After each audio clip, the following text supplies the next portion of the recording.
말씀 보겠습니다. 마태복음 22장 30절입니다.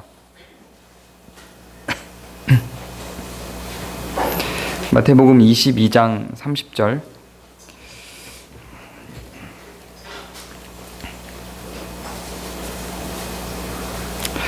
우리 한 절이니까요. 그냥 찾으시는 대로 다 같이 한 목소리로 읽으시면 좋을 것 같습니다. 같이 읽겠습니다. 시작. 부활 때에는 장가도 아니가고 시집도 아니가고 하늘에 있는 천사들과 같으니라. 아멘. 네, 오늘은 만우절입니다. 그리고 부활절이고요. 또 내일 모레는 4.3 사태를 기념하는 또 날입니다. 그래서 어디에 초점을 맞춰야 될까 고민을 하다가 작년 부활절 때에는 연합 예배를 드려서 그 어린이 중심으로 부활 설교를 해서 부활에 대해서 우리가 좀 알고 넘어가야 될 것들을 많이 못 나눠서 오늘은 부활절에 좀 맞춰서 준비를 했습니다. 부활은 기독교에서 핵심 가치 중 하나입니다. 사실 부활이 굉장히 많이 간과되는 경향이 있습니다. 주님의 죽으심과 십자가 사건에 묻혀서 그냥 부활에 대한 이해가 아주 많이 없이 신앙생활을 합니다. 그러나 오히려 십자가는 과거의 것이고 부활은 미래의 것입니다. 우리의 신앙에 더 본질적이고 직접적으로 영향을 주는 것은 십자가보다 부활입니다. 오해하시면 안 됩니다.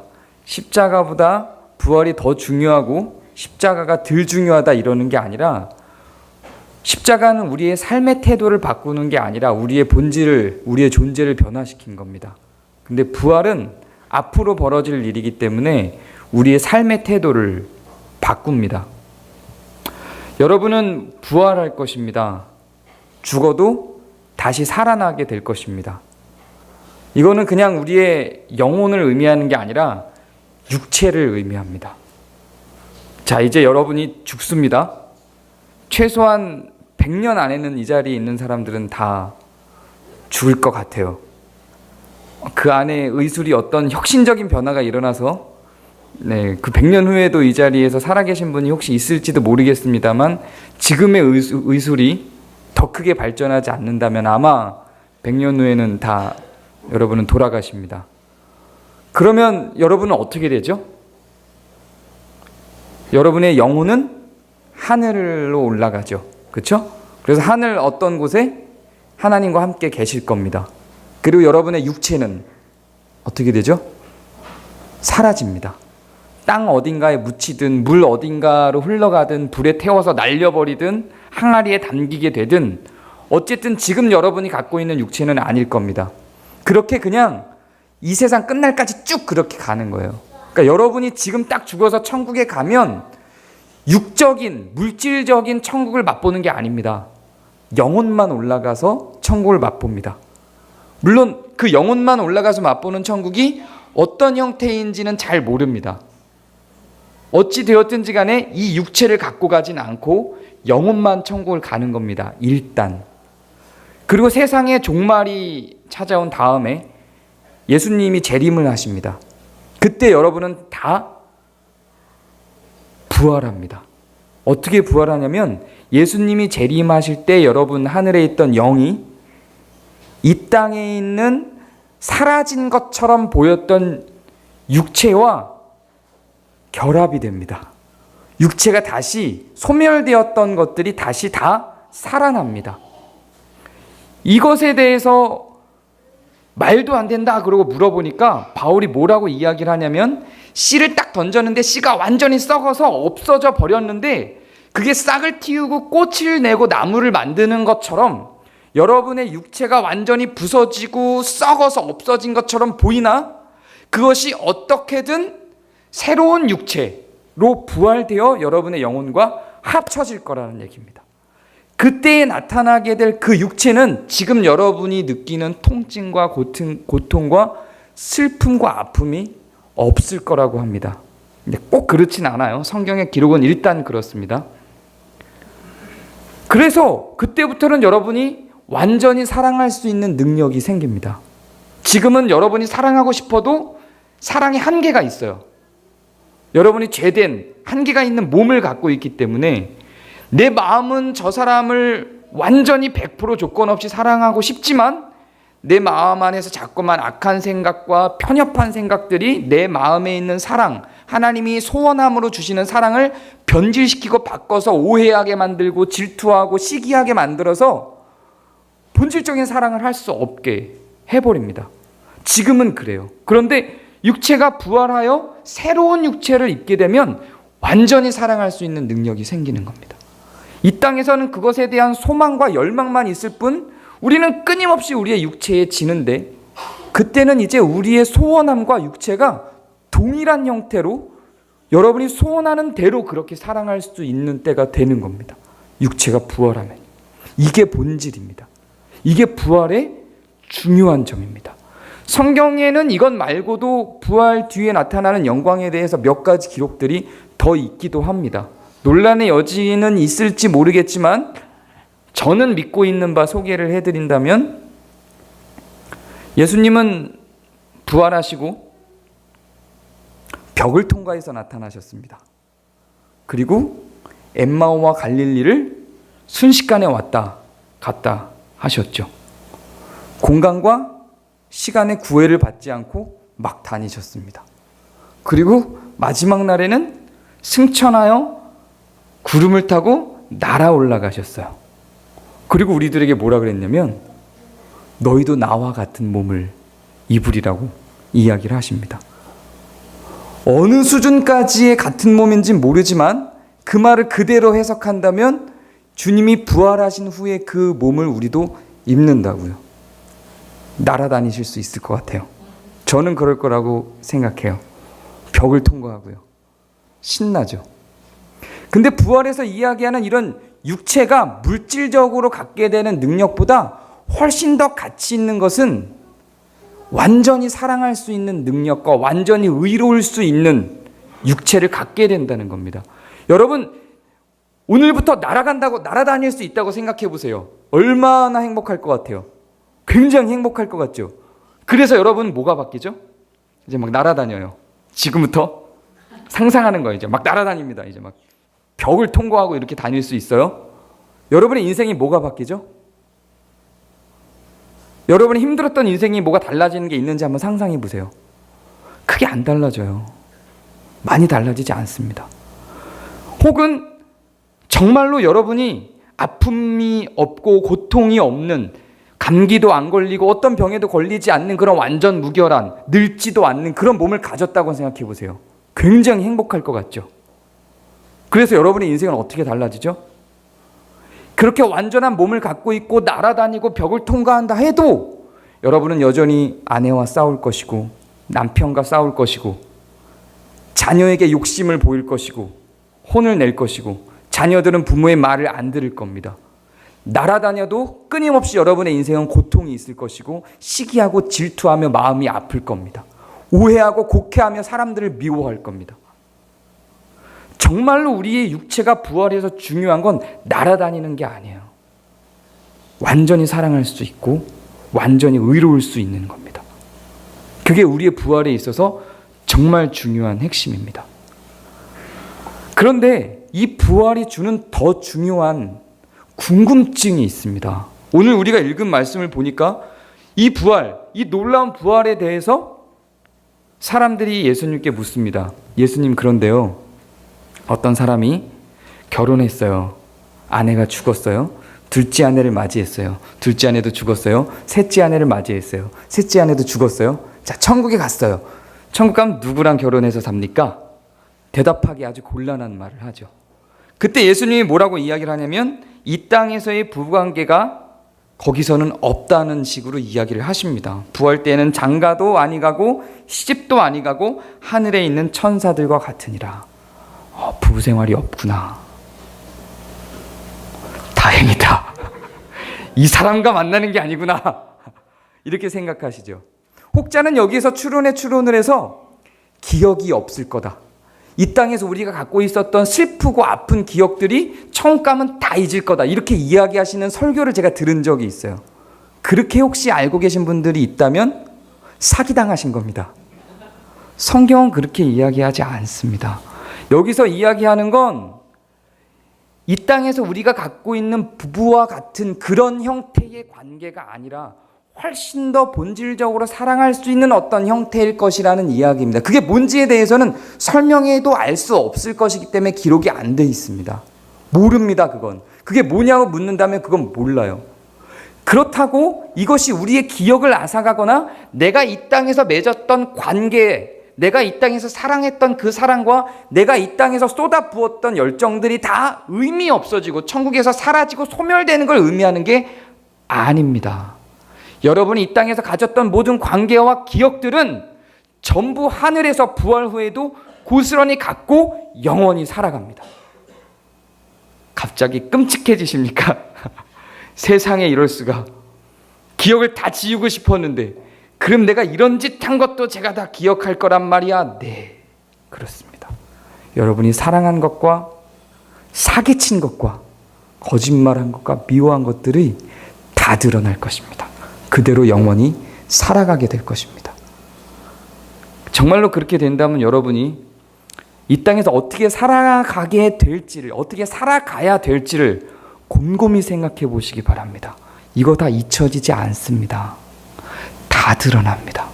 여러분이 아내에게 했던 거 그대로, 결혼한 부부의 관계가 아니라고, 그게 그 둘 사이가 모르는 사이가 되는 게 아니라 그대로 그 기억과 그 마음과 그 추억들을 다 가지고 갑니다. 그걸 어떻게 합니까? 아주 간단한 여러 가지 예들이 성경에 나오는데 대표적인 한 예를 들자면 이런 겁니다.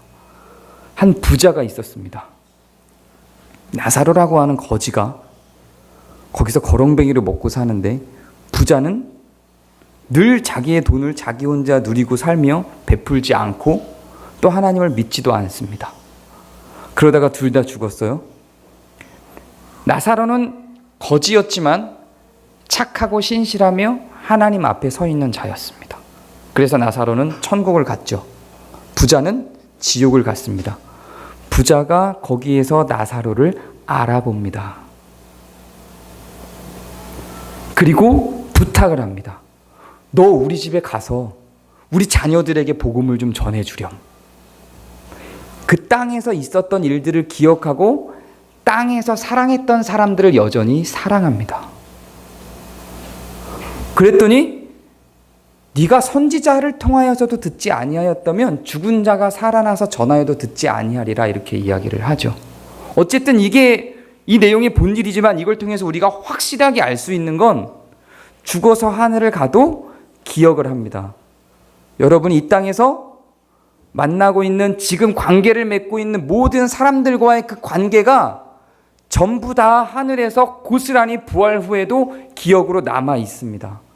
오히려 이 땅에서 여러분이 가끔 잊혀지는 것들까지 더 명료하게 하늘에서 나타납니다. 바르게 사시기 바랍니다. 의롭게 사시기 바라요. 다 기억합니다. 그리고 조금 더 놀라운 일들도 있어요. 하늘에 올라가면 이 땅과의 관계가 완전히 끝날 것만 같죠. 여러분 이제 하늘에 올라갔어요. 육체는 여기에서 썩어 없어지고 여러분의 영은 하늘에 있어요. 이제 부활 전까지 그대로 고스란히 그 영은 하늘에 있을 겁니다. 자, 하늘에 이르렀으니 완전히 이 땅에 대해서 관심을 끄고 기억을 끊고 살아갈까요? 이 땅은 다 고통 덩어리이기 때문에 더 이상 기억해서는 안 될까요? 그렇지 않습니다. 그것은 동양적 사상입니다. 동양적 사상에서는 이 땅에서 죽어서 하늘에 올라가면, 정확한 이름을 제가 찾아보다가 못 찾았어요. 옛날에 제가 절에 다닐 때 배웠던 건데, 네, 바라공주인가 바래공주인가 그래요. 바리공주. 바리공주가 꽃잎을 들고 천국 문 앞에 있어요. 그리고 그거를 딱 줘서 그걸 먹으면 이 땅에서 가졌던 기억들이 다 사라집니다. 그리고 완전히 새로운 존재로 천국으로 들어가게 되는 동양 사상이에요. 기독교에는 그렇지 않습니다. 고스란히 다 기억을 갖고 있으며 감정이 없을까요? 감정도 다 갖고 있습니다. 그 감정 중에는 기쁨과 즐거움과 사랑과 이런 것만 있고 슬픔, 분노는 없을까요? 그것도 다 있습니다. 천국에서는 슬픔이나 분노 자체가 없는 게 아니라 슬퍼할 일이나 분노할 일이 없습니다. 그러나 그 감정 자체가 사라지는 게 아닙니다. 천국에서도 분노를 합니다. 계시록 6장 9절 10절을 제가 읽어드리겠습니다. 다섯째 인을 떼실 때에 내가 보니 하나님의 말씀과 그들이 가진 증거로 말미암아 죽임을 당한 영혼들이 죽은 영혼들이에요. 제단 아래에 있어 큰 소리로 불러 이르되 거룩하고 참되신 대주제여 땅에 거하는 자들을 심판하여 우리 피를 갚아주지 아니하시기를 어느 때까지 하시려 하나이까? 이러고 항의합니다. 죽어서 천국에 간 사람들이 이 땅에서 벌어지고 있는 악하고 불의한 일들을 보고 분노를 하며 하나님께 항의합니다. 하나님 도대체 어느 때까지 심판을 멈추고 미루고 계실 겁니까? 저들을 심판해 주십시오 라고 이야기를 하는 장면이 성경에 기록되어 있습니다.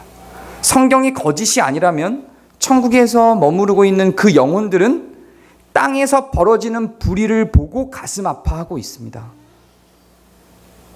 우리도 마찬가지 그러합니다. 이 땅과 천국은 결코 동떨어져 있는 새로운 삶, 천국에서의 새로운 삶이라고 하는 것은 이 땅에서의 일들을 완전히 다 끊고 없애버리는 형태로 가 있는 것이 아닙니다. 우리는 하늘과 땅은 별개의 것이 아닙니다. 늘 통합적으로 나타납니다.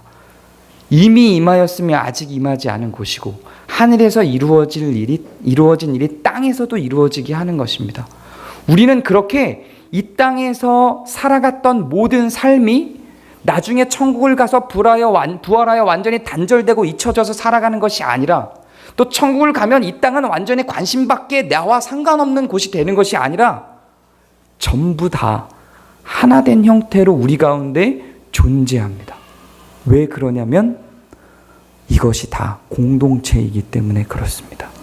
사람이 중요한 것이고 우리가 중요한 것이지 의로움과 사랑이 중요한 것이지 공간과 나 개인이 더 중요한 것으로 성경은 이야기하고 있지 않습니다.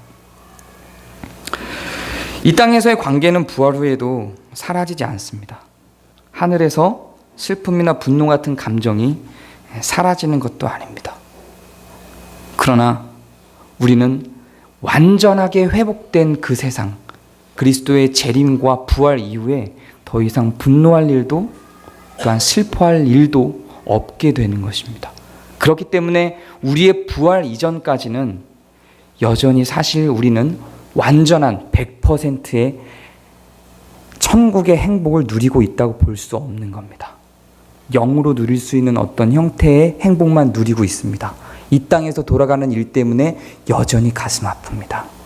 재림 후에 우리가 부활하여야 육체를 입고 이 육체가 누릴 수 있는 기쁨까지 천국에서 같이 누릴 수 있으며 영만 누리던 것이 육체가 누릴 수 있는 것까지 같이 누릴 수 있으며 이제는 불의한 것들이 소멸되고 사라지면서 우리가 완전히 슬픔과 분노로부터 벗어나 슬퍼할 일도 분노할 일도 없는 세상으로 살아가게 되는 것입니다.